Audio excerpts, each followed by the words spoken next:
Tudo bem com você que está em casa?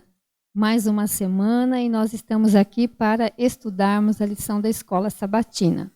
Estamos fazendo esse projeto para atender você que não pode vir à igreja ainda.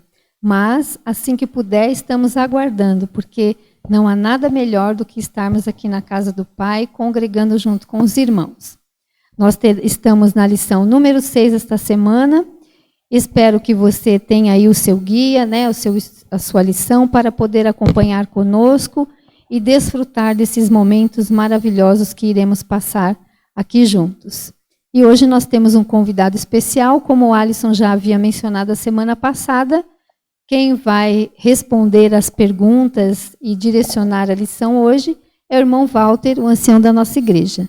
Seja bem-vindo, Walter. E nós vamos, para darmos início ao estudo desta lição, fazermos uma oração. Oremos. Pai, estamos aqui diante da Tua presença e também com a Tua palavra aberta para podermos estudar e recapitularmos juntos esta lição maravilhosa que o Senhor nos deu. A lição deste trimestre é uma lição que, assim, nos ensina bastante, porque tem muito a ver com a nossa vida. Que o seu Espírito conduza cada palavra, cada ensinamento que aqui for dito. Que o poder do teu Espírito também alcance as pessoas que estão assistindo e que estão estudando conosco. Esteja conosco, nos dando a sua paz e nos preparando para a breve volta de Jesus. É em nome dele que oramos agradecidos. Amém. E esta semana, né, lição número 6, nós temos aqui o título Encontrando descanso nos laços familiares. Como é que nós podemos encontrar descanso nos laços familiares? E eu gostaria que, antes de nós começarmos as perguntas propriamente ditas desta lição, eu gostaria que o irmão Walter desse uma breve introdução sobre o assunto geral desta lição, irmão Walter. Ok, obrigado pelo convite. Fico muito feliz de participar da colaboração com a Escola Sabatina, mas ela faz parte do contexto geral, que é descansando em Cristo. Então, encontrando descanso nos laços familiares, parece-me até um pouco difícil nós falarmos sobre isso, uma vez que nós vamos tratar de famílias com problemas disfuncionais de uma forma geral, que não é diferente do que é as nossas próprias famílias. Nós todos temos alguns problemas. Mas Deus, ele sempre tem uma solução através da graça, através da longanimidade de Deus, através de sua paciência. E é isso que nós vamos aprender. E, ao final, nós vamos ver que Deus, ele procurou, nessa lição, mostrar a conjunção familiar num momento em que aparentemente havia uma crise. E havia, mas Deus, ele, de maneira providencial, ele conseguiu conciliar a aliança nessa família. Então, é muito importante que nós nos atentemos bastante a esse estudo. Então, nós podemos ver aqui no contexto geral desta lição que, embora o título seja bastante interessante, dizendo encontrando descanso nos laços familiares, nós vamos perceber que o contexto da lição, que a história desta lição, ela traz, assim, problemas sérios vividos no contexto familiar.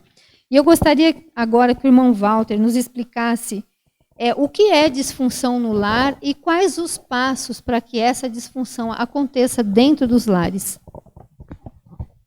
É muito interessante quando nós olhamos a árvore genealógica de toda a família de Abraão e nós vemos que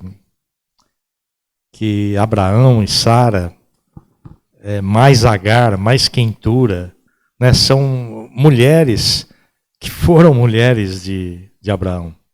Então nós já começamos a ver algum tipo de disfunção. Isaac e Rebeca não. Isaac e Rebeca, eles foram um casal normal, vamos falar, sem ter mais mulheres, e aguardaram a luz do Senhor para suas vidas, e geraram Jacó e Esaú. Agora, vamos na essência, porque quando nós falamos de uma disfunção familiar, nós falamos sobre problemas, às vezes, na essência dessa família. E se nós vermos que havia Raquel como mulher de Jacó, havia Bila, havia Zilpa, havia Lia, todos eles somados geraram 13 filhos, sendo que, vamos chamar a 13ª, que não é na sequência, mas foi a Diná. A Diná foi a única menina desse...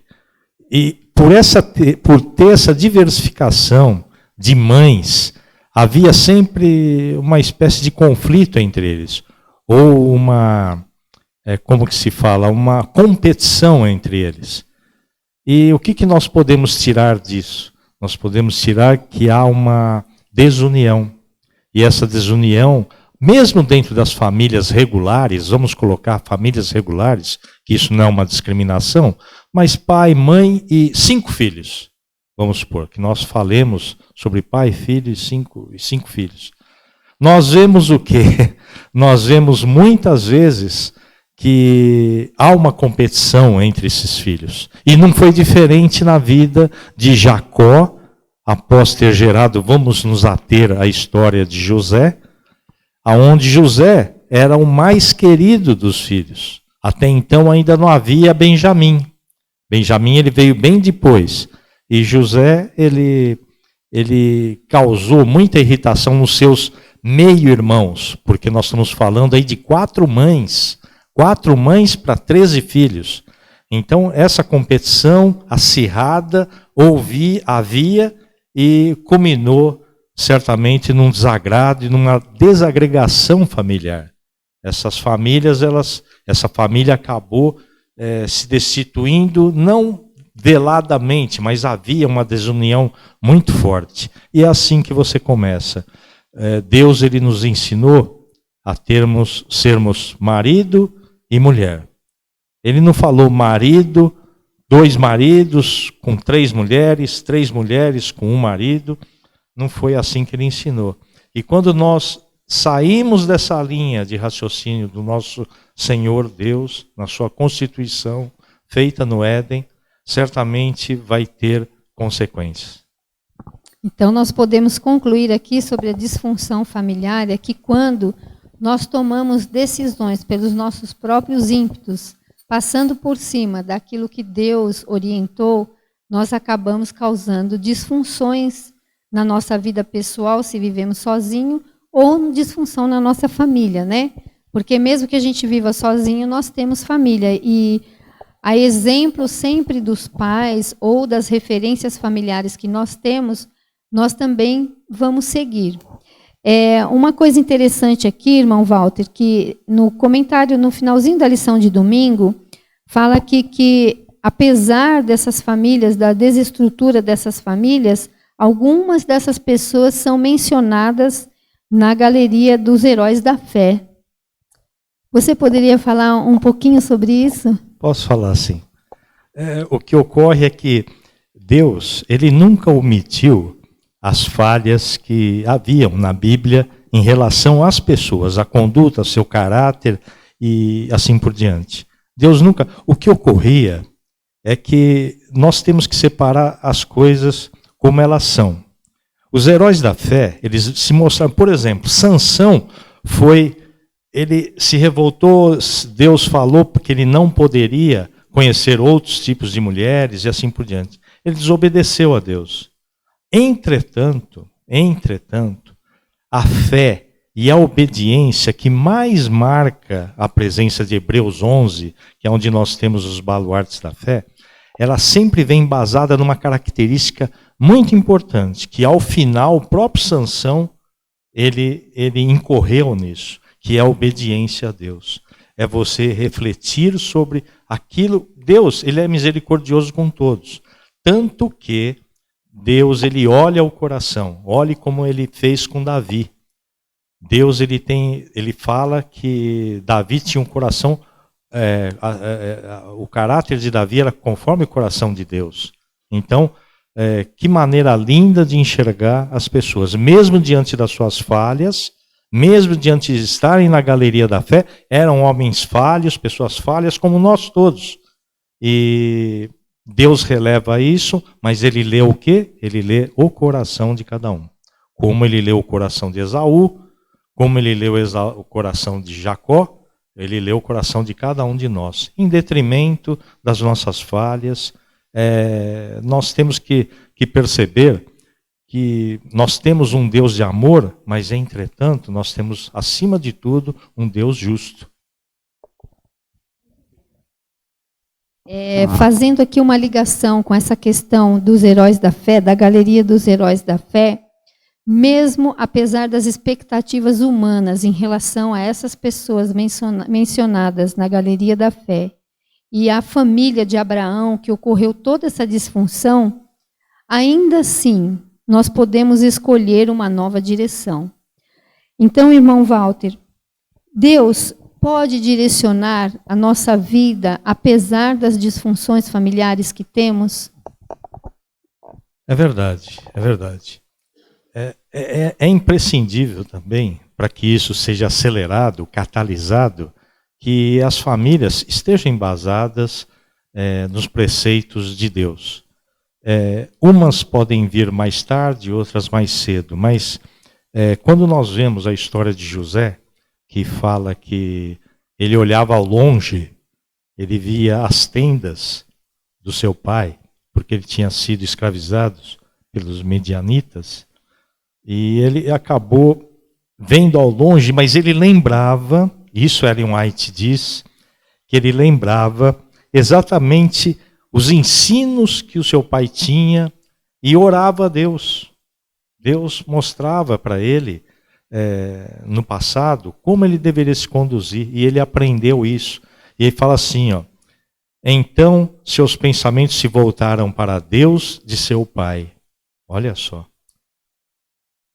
Na infância foi ensinado a amá-lo, amar a Deus, e reverenciá-lo. Muitas vezes, na tenda do pai, tinha ouvido a história da visão de Jacó quando saiu da casa como exilado e assim por diante. Então, Ellen White, em Patriarcas e Profetas, página 213 e 14, ela fala justamente que, ou seja, apesar da situação com a qual ele se encontrava, imediatamente ele lembrou de quem? Do Deus. Que maravilha, né? Deus, ele sabe que nós passaremos por provações. Ele sabe que cada um de nós passa por provações. E nós estamos sendo preparados. É isso que Deus tem a fazer, né? O amor divino, o amor de Deus, ele sempre nos alcança. É interessante. O amor de Deus sempre nos alcança. Mesmo dentro do deserto. Mesmo que nós estejamos a uma condição totalmente inóspita, que foi o caso dele. Por quê? Porque ele era um querido. Ele era o querido do seu pai. Era querido de todos. E agora ele estava indo para onde? Para o desconhecido. Amarrado como um escravo e seria talvez vendido no Egito. Ainda iriam, nesse momento, estavam em decisão. Mas vamos lá, é isso. Eu creio que se José tivesse a oportunidade de voltar para casa, ele teria voltado. Mas a situação em que ele foi colocado pelos irmãos, por causa da inveja, dos ciúmes, da disfunção familiar do lar dele, ele foi vendido como escravo. E ele não pôde voltar. E lá onde ele estava no Egito, como o irmão Walter mencionou, ele lembrou dos ensinamentos do seu pai. E ele encontrou o verdadeiro valor da sua vida. E diante de tantas adversidades, como José poderia encontrar o seu valor próprio? Como que José, no meio de tantos momentos difíceis que ele passou ali como escravo, vendido, sem poder voltar para casa, como ele encontrou, irmão Walter, o verdadeiro valor da sua vida? É verdade. É bem difícil você numa condição onde ele era uma pessoa muito querida pelo pai, pelo seu pai, Jacó, o preferido de todos os filhos, e você sentia o seguinte, talvez você que está em casa tenha sentido isso alguma vez, né? Você não se sente nada, você não é ninguém, Então é isso que a lição vem mostrando para a gente. Agora, o que importa é nossa criação. O que importa não é necessariamente a nossa genética, e sim as decisões que nós fazemos. Olha, José, ele acreditou, diante de tantas evidências que tem em Gênesis 37, ele acreditou que ele era uma pessoa especial, e ele era, realmente, né? E quem que não era naquele momento? A vida parecia ter se voltado contra José. É interessante. A vida parecia que tinha se virado contra José. Porque nem todo mundo vai apreciar quem somos, mas a nossa maneira de ser. Então, nós vemos o quê? Que desde o momento que ele chegou no Egito, que ele não era ninguém, se tornou um escravo, até o clímax da sua vida, que foi aos 30 anos, nós vemos que José ele passou por uma grande lapidação. Isso é muito importante, a gente se dá conta que Deus olha, isso é muito importante, Deus olha com um olhar cingido de graça, ele se contorna todo, ele olha de uma maneira tal que essa graça nos alcança. Nós nos sentimos como José, certamente se sentiu esquecido, largado, mas não era o caso, né? E ele, sem dúvida, ele olha a gente com o olho cingido de graça para nos entregar a própria eternidade. Aqui nós temos vários textos que falam também como Deus vê cada um de nós. Eu gostaria que o irmão Walter comentasse como Deus olha para cada um de nós, porque Deus não tem netos nem bisnetos, nós somos todos filhos do Pai, né? E apesar de todas as nossas deficiências, Deus nos mantém e se agrada da gente por algum motivo, né? Então eu gostaria que o irmão Walter comentasse como Deus vê cada um dos seus filhos. É interessante, né? A bondade de Deus, a longanimidade, como eu disse no início, ela sempre nos acompanha. Deus ele tem paciência, ele coloca uma meta, um propósito, ele valoriza bastante aquilo que nós somos. E ele colocou para José uma grande missão. Ele colocou para José uma reconciliação com a própria família. Isso é que eu acho fantástico nessa lição, porque José saiu de uma zona de conforto, que ele estava com a família, e ele jamais imaginaria o que ele representaria para a sua própria família estando no Egito. Nós estamos falando em sobrevivência. Esse povo de Jacó não sobreviveria à seca, tanto que eles foram várias vezes até o Egito em busca de alimentos. E é interessante que a bondade de Deus acompanhou José, usou José para salvar essas pessoas. Além de usar José para salvar essas pessoas, salvou muitos povos, inclusive o próprio Egito. Então a bênção que Deus nos circunda a todo momento, inclusive a José, ela é inimaginável, ela não tem fim. E nós podemos entender que independente do que outras pessoas pensam de nós, ou mesmo do que pensamos nós mesmos, Deus nos ama e busca nos redimir, não apenas do poder do pecado de hoje, mas da morte eterna e o pecado que nos acarreta. É muito importante que a gente entenda que os irmãos que quiseram mal, que graças ao irmão mais velho, né, Rubem, ele não morreu, Deus tinha um propósito certo para milhões e milhões de pessoas. Inclusive o aprendizado do próprio Israel, há 400 anos no Egito, e depois indo para Canaã. Bom, mas isso é uma outra história. Muito bem. Aqui na quarta-feira, dando sequência aí à vida de José no Egito, lá José se relacionava com as pessoas.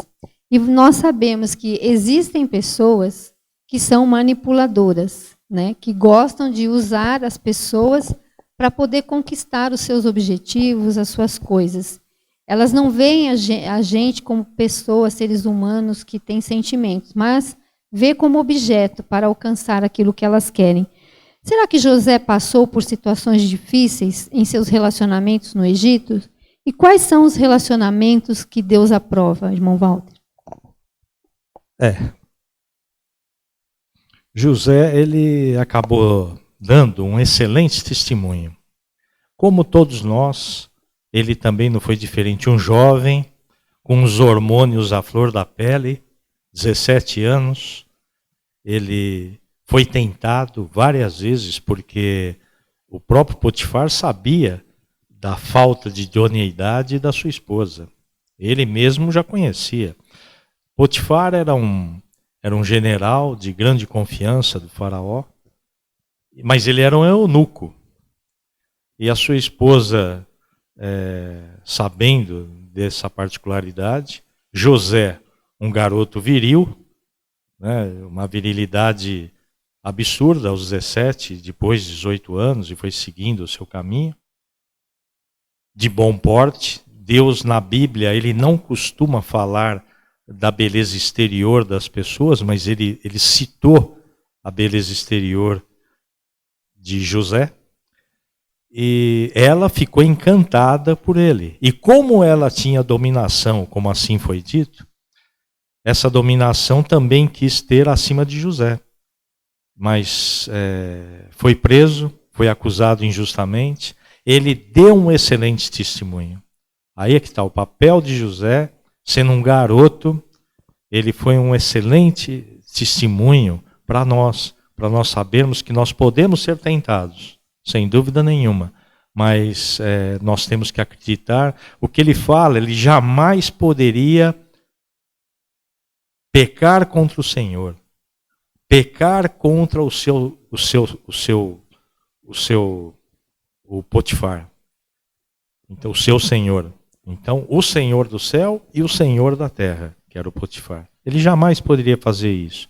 E ele honrou a Deus e, sem dúvida nenhuma, Deus honrou a ele. Amém. É muito bonita a história de José, porque ele verdadeiramente seguiu os passos de Deus. Ele poderia ter se revoltado contra Deus, ele poderia ter mandado matar a sua família por revolta, mas ele simplesmente se entregou a Deus e fez tudo aquilo que ele havia aprendido do seu pai, né? E nós também agora, aplicando aqui para a nossa vida prática, a lição de quinta-feira nos diz sobre o grande conflito próximo e pessoal. Será que nós vivemos o grande conflito nos nossos relacionamentos? Há perigos ao nos relacionarmos com as pessoas? Então, o irmão Walter vai responder. No grande conflito, nós também podemos dizer que o grande conflito, ele é pessoal, ele é individual? É verdade. O conflito nós não sabemos exatamente, nós sabemos da fidelidade de José, mas o que ele deve ter passado nesse conflito de decisão do que ele deveria fazer, e por diversas vezes ele foi tentado, e então ele, sem dúvida nenhuma, nós passaremos e passamos por vários desses conflitos. Conflito pessoal, aonde Potifar, por exemplo, ele não acreditou na sua esposa, mas José poderia ter morrido, poderia ter matado, mas graças a Deus ele conhecia a própria esposa e sabia que...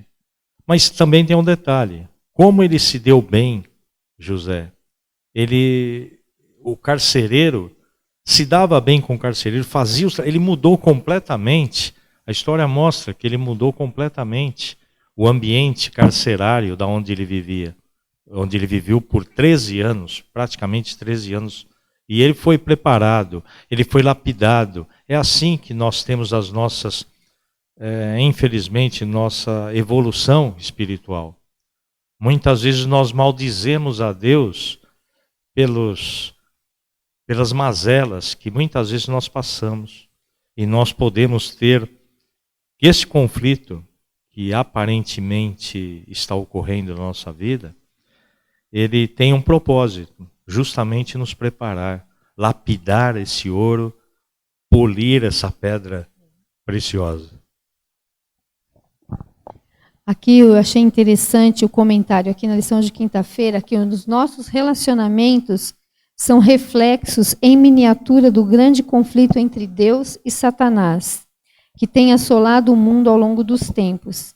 Isso significa que não existem relacionamentos perfeitos, que nós temos que lutar todos os dias para mantermos um bom relacionamento, para fazermos como José fez, fugir das tentações, estar sempre atentos aos assaltos de Satanás, para que os nossos relacionamentos não sejam destruídos, né? Nós temos que dar bons frutos em nossa família para termos bons relacionamentos, não só na família, como nossa comunidade, no trabalho, em todos os lugares que nós formos. Assim como fez José. Ele influenciou todos os ambientes pelos quais ele passou no Egito, tanto que ele se tornou um dos homens mais poderosos do Egito.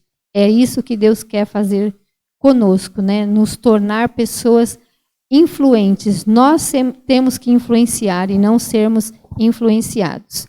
Bom, chegamos ao fim da nossa lição e gostaria que o Walter fizesse as considerações finais para que nós pudéssemos encerrar esta lição de número 6. Muito bem. Eu gostaria que todos, se puderem, leiam em O Lar Adventista, na página 15, uma menção muito importante que Ellen White faz. A influência de um lar. José teve uma influência em seu lar. Então, a influência de um lar protegido nos anos da infância e juventude é a mais segura salvaguarda contra as corrupções do mundo. Na atmosfera de um lar assim, as crianças aprenderão a amar tanto seus pais terrenos como o Pai Celestial. Que Deus abençoe a todos. Tenho certeza absoluta que a história de José, ela realmente nos envolve e traz a reconciliação com Deus e principalmente com os nossos familiares. Amém. E que a história de José seja um exemplo para mim e para você e para todas as gerações da terra, de que Deus é um auxílio presente e seu Espírito é o nosso escudo. Que nós estejamos todos os dias protegidos por este presente que é andar na presença de Deus e amar o nosso Deus e seguir os exemplos do nosso Pai Celestial. Que Deus abençoe a todos, que possamos estudar diariamente a Bíblia e fazermos parte dessa grande família universal que é a família de Deus. Eu vou pedir para o irmão Walter fazer uma oração para encerrarmos esses momentos. Oremos. Bondoso Deus e Pai, estamos sedentos para que a reconciliação que tanto queremos com os nossos irmãos, com os nossos familiares, seja um espelho daquilo que ocorreu com José, com a sua família, com a família toda de Jacó. Que o Senhor, por favor, nos abençoe e façamos dessa lição uma prática diária em nossos lares, em nossa vida, e que nós sejamos um testemunho vivo para todas as pessoas. Em nome de Jesus, amém.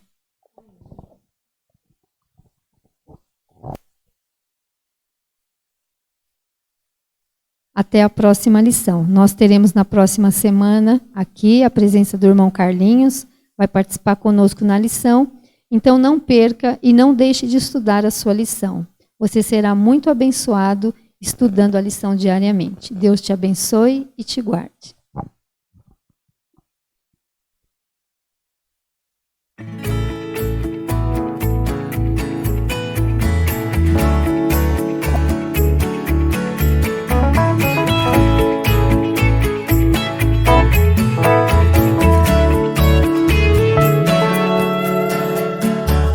Eu espero esse dia chegar.